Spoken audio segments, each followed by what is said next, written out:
اب جو آپ نے آیت ریفر کی سورۃ النحل کی، ادعو الی سبیل ربک بالحکمہ والموعظۃ الحسنہ وجادلہم باللتی ہی احسن، بالکل یہی انداز ہے ہمارا اللہ کے فضل سے۔ اس میں 3 کیٹیگری کے لوگوں کو ایڈریس کیا گیا، 3 طرح کے لوگ دنیا میں ہوں گے۔ ادعو الی سبیل ربک بالحکمہ، بعض ایسے لوگ ہوں گے جن کو آپ نے حکمت کے ساتھ دلائل دے کر انٹلیکچولی قائل کر کے بات سمجھانی ہے، جس طرح آج کے اس ماڈرن دور میں ایتھیسٹ ہیں، لبرلز ہیں، سائنس کے اسٹوڈنٹس ہیں۔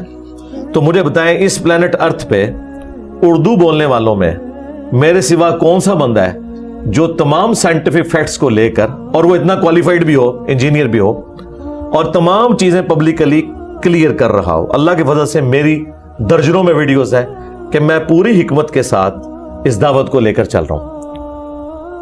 دوسری چیز اس میں آئی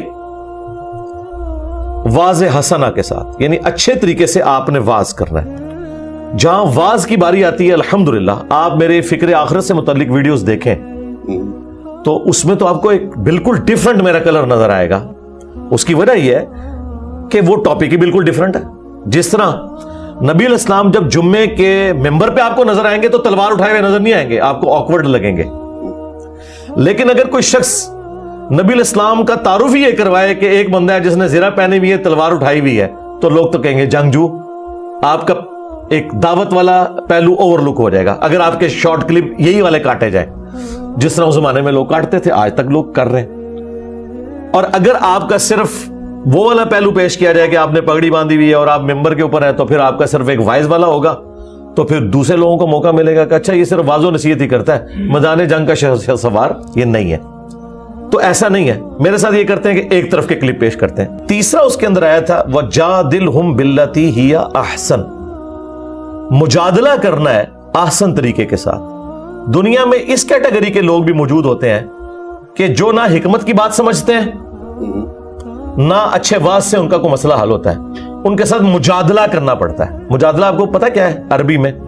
انگلش کے لیے اس کے لیے اپروپریٹ ورڈ ہے ڈیبیٹ، انٹلیکچوئل ڈیبیٹ۔ اچھا، ترکی بترکی جواب دینا، مجادلہ۔ جدل عربی میں کہتے ہیں جھگڑے کو، جدلیات یہ ایک لفظ استعمال ہوتا ہے۔ کارل مارکس کی آپ اگر وہ ساری پڑھیں نا، جو اس کی تھیوری ہے ڈاس کیپیٹل، اور وہ اس میں آپ کو یہ جدلیات والا ایک مسئلہ سامنے آئے گا کہ 2 مختلف قسم کی چیزیں آمنے سامنے آتی ہیں، ان میں سے ایک پھر تیسرا پازیٹیو رزلٹ نکلتا ہے، اس کے لیے جدلیات کا لفظ۔ مجادلہ کہتے ہیں علمی جھگڑا کرنے کو، جس میں آپ ترکی بترکی جواب دیتے ہیں۔ جس طرح حضرت ابراہیم علیہ السلام سے جو ترکی بترکی جواب ہوا ہے نمرود کا، انہوں نے کہا کہ میرا رب وہ ہے کہ جو زندہ کرتا ہے اور مارتا ہے، تو اس نے آگے سے کہا میں بھی زندہ کرتا ہوں مارتا ہوں۔ 2 قیدی بلائے، ایک کو قتل کر دیا، ایک کو چھوڑ دیا۔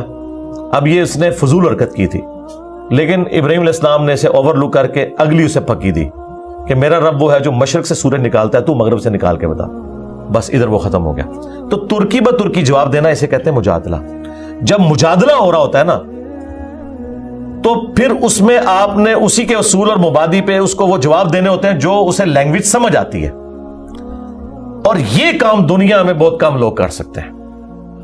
حکمت سے لوگ کام کر لیتے ہیں، واز سے بھی کر لیتے ہیں۔ مطلب حکمت کی مثالیں آپ کو ڈاکٹر ذاکر نائک نظر آ جائیں گے، اچھا واز آپ کو طارق جمیل صاحب نظر آ جائیں گے، بیچ میں کہانیاں بھی ہیں، چلے جو بھی ہے۔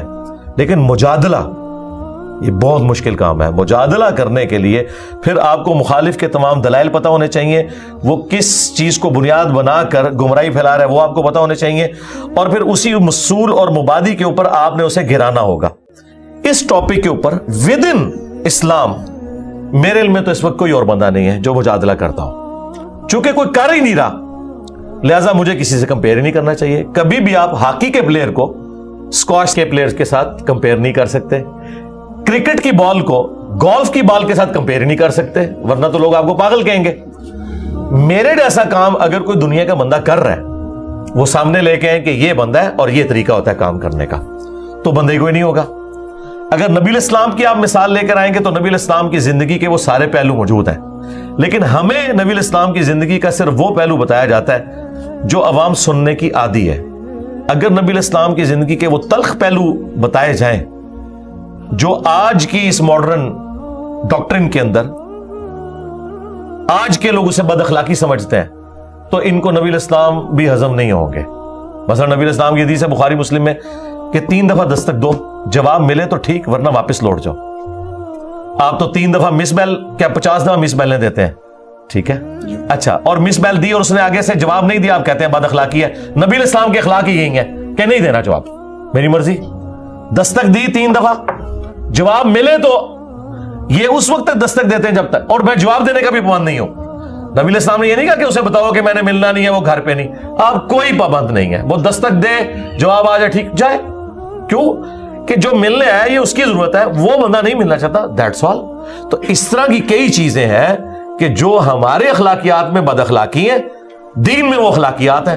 اگر ہمیں دین کا تعارف غلط کروایا گیا نا تو اس کی وجہ سے پھر ہم سمجھتے ہیں کہ شاید لوگ یہ غلط طریقے سے پریزنٹ کر رہے ہیں. تو اللہ کے فضل سے حکمت, موعظہ حسنہ اور مجادلہ, یہ تینوں چیزیں اس وقت جس پلیٹ فارم میں ہیں وہاں آپ اس وقت بیٹھے ہوئے ہیں الحمدللہ.